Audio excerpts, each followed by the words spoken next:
नमस्कार दोस्तों, मैं मनोज पवार फिर से एक बार आपके सामने भानी क्लास के इस ऑनलाइन प्लेटफॉर्म पे। और जैसा कि एक बहुत अच्छी मूवी आई थी दशरथ माझी को डेडिकेट करते हुए, और उसमें एक बहुत ही पॉपुलर डायलॉग हुआ था कि जब तक तोड़ेंगे नहीं तब तक छोड़ेंगे नहीं। उसी तर्ज पर हम भी लगे हुए हैं, आप भी उसी तरह से हमारे साथ जुड़े रहिए। जब तक फर्स्ट ग्रेड का फर्स्ट पेपर और प्रेजेंट में जो चल रहा है हमारा स्कूल मैनेजमेंट, उसको कंप्लीटली 30 नंबर पूरे के पूरे 30 नंबर हमको किस प्रकार से मिल सकते हैं या मिलेंगे, उसी रणनीति पर कार्य करते हुए मैं मनोज पवार वीडियो की शुरुआत करता हूँ। लास्ट वीडियो में हमने देखा था राजस्थान में प्रारंभिक शिक्षा और उसकी संरचना को, कौन कौन सी संस्थाएं जो राजकीय संस्थाओं के रूप में कार्यरत है और कौन कौन सी स्वायत्त शासित संस्थाएं हैं।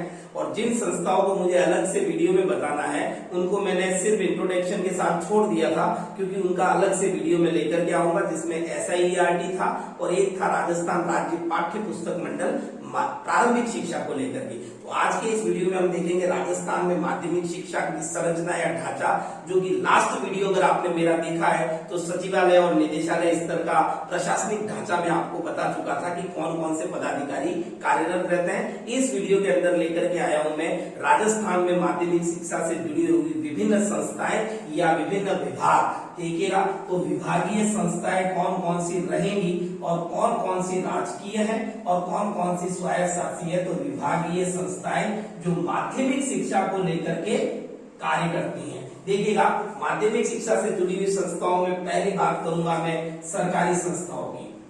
सरकारी संस्थाएं, तो सरकारी संस्थाओं में जैसे वहां हमने सबसे पहले देखा था निदेशालय प्रारंभिक शिक्षा राजस्थान बीकानेर, तो उसी तरह से यहाँ पर आ जाएगा आपका निदेशालय माध्यमिक शिक्षा राजस्थान बीकानेर। तो इसको हम कह सकते हैं माध्यमिक शिक्षा निदेशालय, माध्यमिक शिक्षा निदेशालय। और इसकी स्थापना कहाँ की गई थी? इसकी स्थापना की गई थी बीकानेर के अंदर। और कब हुई थी स्थापना, यहीं पर क्लियर कर लेते हैं, 1950 के अंदर, जब माध्यमिक और प्रारंभिक शिक्षा सामूहिक रूप से एक निदेशालय के अंतर्गत कार्य करते थे। 1950 शंकर देव राय समिति, मैंने कल के वीडियो में भी आपको रिकॉल करवाया था। और जब 1959 के अंदर पंचायती राज व्यवस्था का शुभारंभ हो जाता है, तो प्रारंभिक स्तर की, प्राथमिक स्तर की जो स्कूलें हैं वो पंचायती राज को ग्रामीण क्षेत्र की दे दी जाती है। और इसमें सबसे इंपॉर्टेंट जो ये रहेगा वो रहेगा 1927, क्योंकि 1927 में प्रारंभिक शिक्षा को माध्यमिक शिक्षा निदेशालय से पृथक कर दिया गया था। और 1 जनवरी 1928 को प्रारंभिक शिक्षा निदेशालय ने स्वतंत्र रूप से कार्य करना प्रारंभ कर दिया था। 2001 के अंदर प्राथमिक जो शिक्षण संस्थाएं हैं, जो प्राथमिक स्कूलें हैं, उनको सीधा सीधा टेक ओवर कर दिया जाता है। किससे दे दिया जाता है? प्रारंभिक शिक्षा निदेशालय को। और 2 अक्टूबर 2010 के बाद में संपूर्ण प्रारंभिक शिक्षा दे दी जाती है पंचायती राज संस्थाओं को, मतलब जिला परिषदों को। ठीक है साहब। तो यहाँ 1927, 1928 ये ईयर आपको इसीलिए बता रहा हूं मैं, यहाँ पर अलग होती है, यहाँ पर प्रारंभिक शिक्षा स्वतंत्र रूप से कार्य करती है। 2001 के अंदर ग्रामीण क्षेत्र की जो स्कूलें हैं वो पंचायती राज संस्थाओं को दे दी जाती हैं। और उसके बाद में 2010 के अंदर क्या होता है कि सारी की सारी प्रारंभिक शिक्षा की व्यवस्था है वो पंचायती राज को हैंडओवर कर दी जाती है। तो इस प्रकार से ये माध्यमिक शिक्षा निदेशालय जो माध्यमिक शिक्षा को फोकस करता है। लेकिन इंपॉर्टेंट क्वेश्चन जो यहाँ से निकल करके आएगा, अगर स्कूल से जुड़े हुए लोग हैं तो जरूर जानते होंगे इस नाम को, जिसे कहते हैं शिविरा। क्या कहते हैं? शिविरा। शिविरा क्या है? तो शिविरा एक मासिक पत्रिका है, मासिक पत्रिका। और इसका प्रकाशन कौन करता है? इसका प्रकाशन करता है माध्यमिक शिक्षा निदेशालय बीकानेर। इसका प्रकाशन शुरू हुआ है 1960 में। इसमें क्या चीजें हैं, किस चीज का प्रकाशन किया जाता है? तो इसमें माध्यमिक शिक्षा से जुड़ी हुई वर्ष भर की जो गतिविधियां होती हैं, उन गतिविधियों को और उससे संबंधित जितनी भी योजनाएं हैं उनका प्रकाशन इस पत्रिका के अंदर माध्यमिक शिक्षा निदेशालय बीकानेर द्वारा किया जाता है। फिर एक नया और पत्रिका जिसका नाम है नया शिक्षक, बहुत ज्यादा इंपॉर्टेंट रह सकता है एग्जाम की दृष्टिकोण से।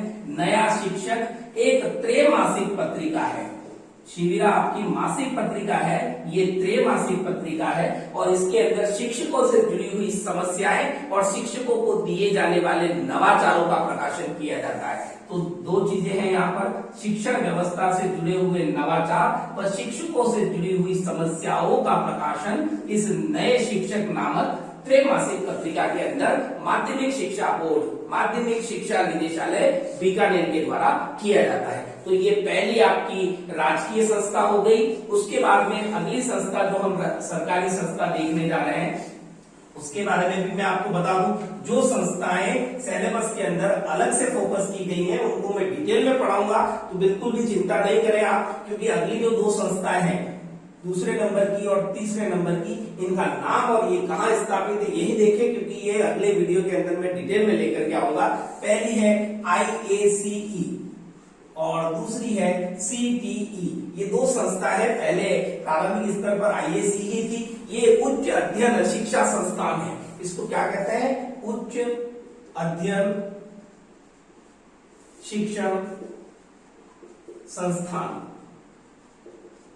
और इसकी स्थापना भी बीकानेर के अंदर, और इसी की तर्ज पर अजमेर के अंदर CTE यानी उच्च शिक्षा से संबंधित, यानी कि बच्चों की शिक्षा से संबंधित नहीं है, ये दोनों ही संस्थाएं प्रशिक्षण यानी कि टीचिंग प्रोसेस में जो लगे हुए लोग हैं, यानी जो शिक्षक हैं, उनकी सेवा पूर्व और सेवाकालीन जो प्रशिक्षण की व्यवस्था होती है, जिसमें BEd कोर्सेज होते हैं, MEd कोर्सेज होते हैं, MPhil है, इस तरीके के BEd, MEd, MPhil इस तरीके के जो कोर्सेज करवाए जाते हैं वो इन संस्थाओं के द्वारा करवाए जाते हैं। सेवा पूर्व भी होता है और सेवाकालीन प्रशिक्षण भी होता है। ये दोनों की दोनों संस्थाएं हमारे सिलेबस में अलग से दे रखी है, तो इसका पूरा मैं वीडियो लेकर के आऊंगा।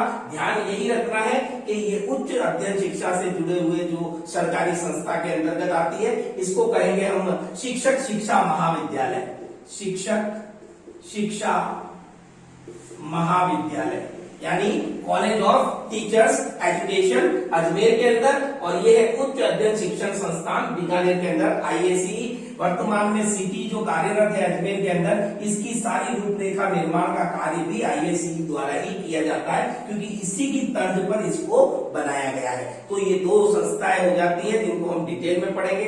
उसके बाद में चौथी जो संस्था है सरकारी, वो है राजस्थान, या फिर ये कह लीजिए राजकीय शारीरिक शिक्षा महाविद्यालय, शारीरिक शिक्षा महाविद्यालय। और ये कहाँ स्थापित है? ये जोधपुर में स्थापित है। देखिएगा इंपॉर्टेंट क्वेश्चन यहाँ से ये निकल करके आएगा, एकमात्र ऐसी संस्था जो माध्यमिक शिक्षा से जुड़ी हुई है और शारीरिक शिक्षा को फोकस करती है, यानी शारीरिक शिक्षक से संबंधित जो कोर्सेज होते हैं, जिसके अंदर आपकी BPEd होती है, CPEd होती है और उसके अलावा MPEd होती है। ये सारे कोर्सेज कौन करवाता है? राजकीय शारीरिक शिक्षा महाविद्यालय जोधपुर। इसमें इस प्रकार के पाठ्यक्रमों का संचालन किया जाता है। और आप लोग जानते हैं कि शारीरिक शिक्षक की जो व्यवस्था होती है वो माध्यमिक स्तर के विद्यालय या उच्च माध्यमिक स्तर के विद्यालयों में ही रहते हैं, जिसको हम बोलते हैं PIT भी बोलते हैं, कहीं PTI भी बोलते हैं। तो वो जो टीचर्स है उनकी ट्रेनिंग इस महाविद्यालय द्वारा ये कोर्सेज प्रोवाइड करवाए जाते हैं। तो यहाँ मैंने आपको कुछ सरकारी संस्थाएं बताई, जिसमें से दो संस्थाओं को मैं डिटेल में पढ़ाऊंगा। माध्यमिक शिक्षा निदेशालय बीकानेर बिल्कुल आपको अच्छे से समझ में आ ही गया होगा, 1950 में स्थापना होती है और वर्तमान में शिविरा और नया शिक्षक नाम के त्रैमासिक और मासिक पत्रिका का प्रकाशन इसके द्वारा किया जाता है। अब बात करूंगा मैं स्वायत्त शासी संस्थाओं की। ये कौन कौन सी स्वायत्त शासी संस्थाएं हैं जो माध्यमिक शिक्षा से जुड़ी हुई है या माध्यमिक शिक्षा से संबंध रखती हैं, वे संस्थाएं कौन कौन सी हैं? तो सरकारी में हमने 4 देखी, अब हम देखेंगे स्वायत्त शासी संस्था। और स्वायत्त शासी में सबसे पहले सबसे इंपॉर्टेंट जो है DSER यानी माध्यमिक शिक्षा बोर्ड, माध्यमिक शिक्षा बोर्ड। और इसकी स्थापना कहाँ की जाती है? अजमेर के अंदर। ये भी हमारे लिए एक अलग से टॉपिक रहेगा, लेकिन बेसिक जानकारी इसके बारे में मैं आपको दे दूं। एक आयोग का गठन किया गया था जिसका नाम रखा गया था माध्यमिक शिक्षा आयोग, माध्यमिक शिक्षा आयोग। और इस माध्यमिक शिक्षा आयोग के अध्यक्ष कौन थे? तो वे थे लक्ष्मण स्वामी मुदालियर, लक्ष्मण स्वामी मुदालियर, और ये अध्यक्ष रहते हैं। ये अध्यक्ष थे, इससे पहले ये मद्रास विश्वविद्यालय के कुलपति भी रह चुके हैं, मद्रास विश्वविद्यालय के कुलपति। और इन्होंने एक सिफारिश दी थी, एक सुझाव दिया था कि माध्यमिक शिक्षा के स्तर को अगर ऊंचा उठाना है तो प्रत्येक राज्य के अंदर एक माध्यमिक शिक्षा बोर्ड की स्थापना की जानी चाहिए। ये इन्हीं की सिफारिश थी। 23 सितंबर 1952 में ये आयोग आता है। 23 सितंबर 1952 में ये आयोग आता है और ये सिफारिश दी जाती है मुदालियर साहब के द्वारा कि प्रत्येक राज्य के अंदर माध्यमिक शिक्षा की गुणवत्ता में सुधार लाने के लिए माध्यमिक शिक्षा बोर्ड की स्थापना की जानी चाहिए। वर्तमान में 10वीं 12वीं की बोर्ड के एग्जाम कंडक्ट करवाना माध्यमिक शिक्षा बोर्ड का कार्य है। उसके बाद में टेट, आरटेट, रीट वगैरह के जो एग्जाम है वो भी कंडक्ट करवाती है माध्यमिक शिक्षा बोर्ड और उनके रिजल्ट का प्रकाशन करवाया जाता है। तो इस प्रकार से और काफी सारी जो पाठ्यक्रम है उन पाठ्यक्रमों को भी डिसाइड किया जाता है माध्यमिक शिक्षा बोर्ड के द्वारा। कक्षा 9 से 12 तक की पाठ्यक्रम को निर्धारित भी बोर्ड ही करता है। तो ये सारी चीजें मैं अलग से वीडियो में लेकर के आऊंगा आपके लिए माध्यमिक शिक्षा बोर्ड वाले में। देखिएगा इसकी स्थापना जो है वो होती है आपकी 4 दिसंबर 1952 में। माध्यमिक शिक्षा बोर्ड की स्थापना 4 दिसंबर 1957 में होती है। लेकिन ये स्थापना होती कहाँ है? ये स्थापना होती है जयपुर के अंदर, और इसका जो आदेश विधानसभा में लाया गया है वो लाया जाता है 1 अगस्त 1957। 1 अगस्त 1957 को विधानसभा ने इस प्रकार का एक आदेश लाया गया और उसके द्वारा 4 दिसंबर 1957 को जयपुर के अंदर माध्यमिक शिक्षा बोर्ड की स्थापना की गई। लेकिन सर माध्यमिक शिक्षा बोर्ड तो अजमेर में कार्यरत है, तो बिल्कुल जुलाई 1961 के अंदर इस माध्यमिक शिक्षा बोर्ड को कहां लाया जाता है? अजमेर लाया जाता है, जो वर्तमान में वहीं पर कार्यरत है। तो इस प्रकार से मैंने आपको बताया कि माध्यमिक शिक्षा बोर्ड का अलग से वीडियो आएगा। अब बात करेंगे हम एक अलग और संस्था की जो स्वायत्त शासित संस्था है, और उस संस्था का नाम क्या है? उसका नाम है राजस्थान माध्यमिक शिक्षा परिषद जयपुर। राजस्थान माध्यमिक शिक्षा परिषद जयपुर। राजस्थान माध्यमिक शिक्षा परिषद जयपुर। इसकी स्थापना जयपुर में की जाती है। कब की जाती है? 3 फरवरी 2009 को। 3 फरवरी 2009 को इसकी स्थापना की जाती है। इसकी स्थापना के पीछे उद्देश्य क्या होता है? इसके पीछे उद्देश्य होता है माध्यमिक शिक्षा जो है, माध्यमिक स्तर की जो शिक्षा है उसमें मात्रात्मक व गुणात्मक सुधार लाना।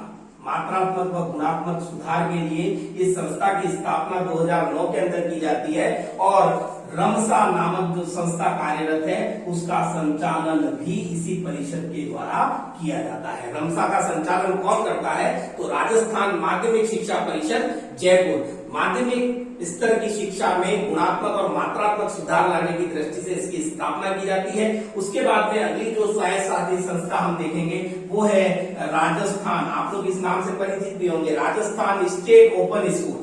Rajasthan state open school Jaipur. ये उन विद्यार्थियों के लिए कार्यरत होती है जो औपचारिक शिक्षा नहीं ले पाते हैं, यानी कि मुख्य धारा से जुड़कर शिक्षा नहीं ले पाते हैं, तो उनके लिए इस प्रकार की फैसिलिटी अवेलेबल करवाई जाती है। 14+ की जिनकी एज होती है उन बच्चों को माध्यमिक स्तर की शिक्षा। देखिए एलिमेंट्री एजुकेशन जो है 6 से 14 वर्ष के बच्चों के लिए वो तो अभी आरटी के तहत काफी सारी ऐसी सुविधाएं दे दी गई है। 6 से 14 वर्ष के बालकों को निःशुल्क और अनिवार्य शिक्षा का प्रावधान कर दिया गया है। लेकिन वे बच्चे जो 14 साल 15 साल से प्लस के हैं और माध्यमिक स्तर की शिक्षा प्राप्त करना चाहते हैं और औपचारिक रूप से विद्यालय नहीं जा सकते, उन बच्चों के लिए Rajasthan state open school Jaipur की स्थापना 21 मार्च 2005 को की गई। 21 मार्च 2005। और ये क्यों की गई है? उन बच्चों के लिए जो औपचारिक शिक्षा से वंचित रह गए हैं। तो यहाँ पर रजिस्ट्रेशन करवाने के बाद उन बच्चों को फ्री में पाठ्य पुस्तकें अवेलेबल करवाई जाती है। उनको एग्जाम क्लियर करने के लिए काफी सारे मौके दिए जाते हैं, मतलब काफी सारे चांस में, और आसानी से वो बच्चा माध्यमिक स्तर की शिक्षा को भी प्राप्त कर सकता है। उसके बाद में अगली जो संस्था है बीएसएफ। ये बीएसएफ का तात्पर्य यहाँ बॉर्डर सिक्योरिटी फोर्स से नहीं है। देखिए 2009 आरटी को अगर हमने पढ़ा है तो वहां पर भी बीएसएफ का नाम आया था। बीएसएफ का मतलब है बालिका शिक्षा फाउंडेशन। बालिका शिक्षा फाउंडेशन। प्रयास रहा था कि मैं आप लोगों के लिए रीड में साइकोलॉजी के भी वीडियोस लेकर के आऊं, लेकिन कुछ ऐसी रही, सिलेबस काफी लेंथी था तो नहीं हो पाया। कोई बात नहीं, लेकिन यहाँ पर भी आईटी 2009 है, निश्चित तौर पर आपके लिए लेकर के आऊंगा इसी मैनेजमेंट वाले वीडियो के अंदर। तो देखिएगा, बालिका शिक्षा फाउंडेशन बीएसएफ, इसका कार्य क्या होता है कि वे बालिकाएं जो प्रतिभावान हैं लेकिन जो किसी वंचित वर्ग से बिलोंग करती हैं, ऐसी प्रतिभावान बालिकाओं को प्रोत्साहन देने के लिए, जैसे गार्गी पुरस्कार, प्रियदर्शिनी अवार्ड, कभी स्कूटियां मिल रही हैं, इस प्रकार बच्चियों को प्रोत्साहित करने के लिए जितनी भी स्कीम्स चलती हैं पुरस्कार या प्रोत्साहन वाली, वो बीएसएफ द्वारा संचालित की जाती है। तो बीएसएफ के पास में इन सभी के लिए पैसा कहां से आता है, पैसा कहां से आता है, देखिएगा वापस उस चीज पर लेके जाऊंगा। माध्यमिक शिक्षा बोर्ड अजमेर जो है वो माध्यमिक स्तर के स्कूल जो नए बनने वाले हैं प्राइवेट, उनको मान्यता देने का काम करता है। मान्यता देने का काम माध्यमिक शिक्षा बोर्ड अजमेर का है, किंतु मान्यता देने के एवज में जो रकम ली जाती है उनसे पैसा लिया जाता है। 10,000, 20,000, 70,000, हर स्तर के स्कूलों की मान्यता के लिए अलग अलग अमाउंट डिसाइडेड है। तो वो सारा का सारा अमाउंट बीएसएफ में जाता है, बालिका शिक्षा फाउंडेशन में जाता है, और उसी अमाउंट का यूज वो करते हैं प्रतिभाशाली बच्चियों को प्रोत्साहन स्वरूप पुरस्कार देने के लिए। अब चाहे वो गार्गी के रूप में दे, चाहे वो स्कूटी के रूप में दे, चाहे वो इंदिरा प्रियदर्शिनी के रूप में दे, नगद पैसा दे, स्कूटी दे, कुछ भी दे, ये सब कुछ बालिका शिक्षा फाउंडेशन द्वारा किया जाता है। और इसकी जो स्थापना होती है वो 30 मार्च 1995 को हुई है, 30 मार्च 1995। इसके अंदर हम इसे चीज से समझ सकते हैं, बालिका शिक्षा को प्रोत्साहन देने के लिए राज्य सरकार द्वारा बनाई गई एक ऐसी स्वायत्त शासित संस्था है जो बालिकाओं को शिक्षा से जोड़े रखने के लिए और उच्च शिक्षा के लिए प्रेरित करने के लिए प्रोत्साहन प्रदान करती है। उसके बाद में अगली जो स्वायत्त शासित संस्था है भारत स्काउट गाइड। इसको ऐसे लिखते हैं अगर हम, राजस्थान राज्य भारत स्काउट गाइड। तो ये भी एक स्वायत्त शासित संस्था है जिसका मुख्यालय कहाँ है, तो जगतपुरा जयपुर। जगतपुरा जयपुर के अंदर स्थापना है। वुडन लैब भी कहते हैं इस जगतपुरा जयपुर को। और इसके अंदर अभी वर्तमान में बालचर आवासीय विद्यालय की स्थापना भी की जा चुकी है। एक अलग से प्रॉपर वीडियो आएगा स्काउटिंग का, और उसके अंदर आप इसको डिटेल से समझ सकते हैं। स्काउटिंग से प्रश्न एक निश्चित तौर पर आएगा, और वो वीडियो भी इस प्रकार से ही बनेगा कि आपका एक भी प्रश्न नहीं छूटे। वहां इसको मैं डिटेल से पूरा बताऊंगा, भारत स्काउट गाइड। और राजस्थान के संदर्भ में, विश्व के संदर्भ में और भारत के संदर्भ में, तो वहां आपको सिर्फ ये ध्यान रखना है कि इसका संबंध माध्यमिक शिक्षा से है, और माध्यमिक शिक्षा से जुड़ी हुई ये एक स्वायत्त शासित संस्था है। अब ये स्वायत्त शासित संस्थाएं सारी हो गई, उसके अलावा कई सारी अकादमियां भी कार्यरत हैं राजस्थान के अंदर, और उन अकादमियों का भी इंडिविजुअली अपना अपना काम रहता है। कार्य क्षेत्र माध्यमिक शिक्षा ही है, लेकिन उनकी स्थापना जयपुर के अलावा जयपुर से बाहर भी कई स्थानों पर की गई है। उदयपुर के अंदर भी है, श्रीगंगानगर में भी है, बीकानेर में भी है। कौन कौन सी भी अकादमियां हैं उनके बारे में चर्चा करते हैं। तो देखिएगा, इनको अपन एक ही हेडिंग से देख सकते हैं, स्वायत्त शासित संस्थाओं में अकादमियां। अकादमी कौन कौन सी अकादमी है, तो पहली अकादमी जो आती है वो आती है राजस्थान साहित्य अकादमी। राजस्थान साहित्य अकादमी। और राजस्थान साहित्य अकादमी कहाँ है, सीधे से सवाल पूछ लिया जा सकता है, तो ये उदयपुर के अंदर स्थित है। राजस्थान साहित्य अकादमी कहाँ है, तो उदयपुर के अंदर। अब कुछ ऐसी संस्थाएं बताने जा रहा हूं जो सिर्फ आपको नाम याद रखने हैं, नाम के साथ में आपको याद हो जाएगा कि वो 4 संस्थाएं हैं, और चारों की चारों जयपुर के अंदर है। तो राजस्थान, सबसे पहले यहां देख लेते हैं सिंधी, राजस्थान सिंधी अकादमी या सिंधी भाषा अकादमी। तो राजस्थान सिंधी भाषा जयपुर के अंदर, राजस्थान उर्दू भाषा तो जयपुर के अंदर, राजस्थान ब्रिज भाषा तो ये भी कहां पर है, तो ये भी आपकी हो जाती है जयपुर के अंदर। और फिर चौथे नंबर पे आ जाती है राजस्थान संस्कृत भाषा, ब्रिज भाषा, संस्कृत भाषा, उर्दू भाषा और सिंधी। ये चारों की चारों अकादमियां कहाँ स्थित है, ये स्थित है आपके जयपुर के अंदर।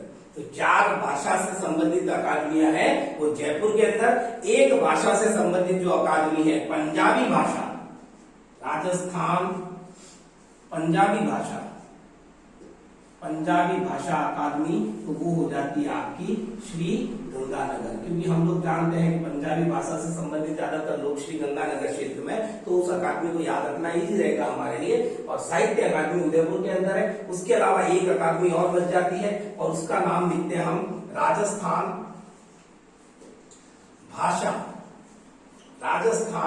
भाषा साहित्य।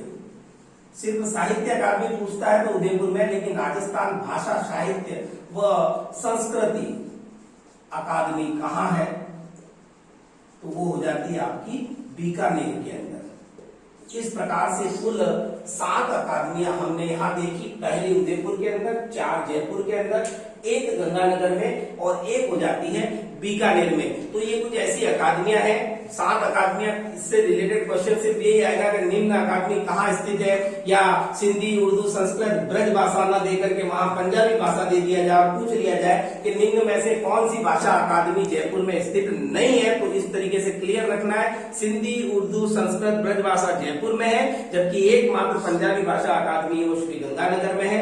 और साहित्य अकादमी पूछता है तो उदयपुर है, लेकिन भाषा साहित्य और संस्कृति अकादमी है तो बीकानेर में है। तो देखिएगा अगला वीडियो जो लेकर के आऊंगा, कोशिश ये करूंगा कि पहले आपके प्रारंभिक शिक्षा से जुड़ी हुई जो संस्थाएं मैं 2 छोड़ चुका हूं, उसके साथ एक और ऐड करूंगा। मैं SIRT लूंगा, पाठ्य पुस्तक मंडल जयपुर लूंगा, और एक लूंगा जिला स्तर पर कार्यरत एक संस्था जिसको हम डाइट के नाम से जानते हैं, इनके साथ में। उसके बाद माध्यमिक शिक्षा की संस्थाएं जो मैंने छोड़ी है, माध्यमिक शिक्षा बोर्ड को देखेंगे अपन, ISE को देखेंगे, CTE को देखेंगे, और उसके बाद में हम देखेंगे BSF को, क्योंकि स्काउट का तो एक अलग ही प्रॉपर वीडियो बनेगा। तो इसी क्रम में मैं मनोज पवार आपसे आज्ञा चाहूंगा, वीडियो को देखें, लाइक करें, अधिक से अधिक शेयर करें, और सब तक ये जानकारी पहुंचे ताकि सभी व्यक्तियों को इसका प्रॉपर लाभ मिल सके। और मैं आपको जो स्टार्टिंग में कही थी कि जब तक हम तोड़ेंगे नहीं तब तक हम छोड़ेंगे नहीं, यानी कि मैं लगा हुआ हूं, और आशा आपके साथ यही कर रहा हूं कि आप भी मेरे साथ लगे रहिए। इस फर्स्ट ग्रेड को क्लियर करने में मैं आपके साथ हूं, आप मेरा साथ दीजिएगा। Thank you very much.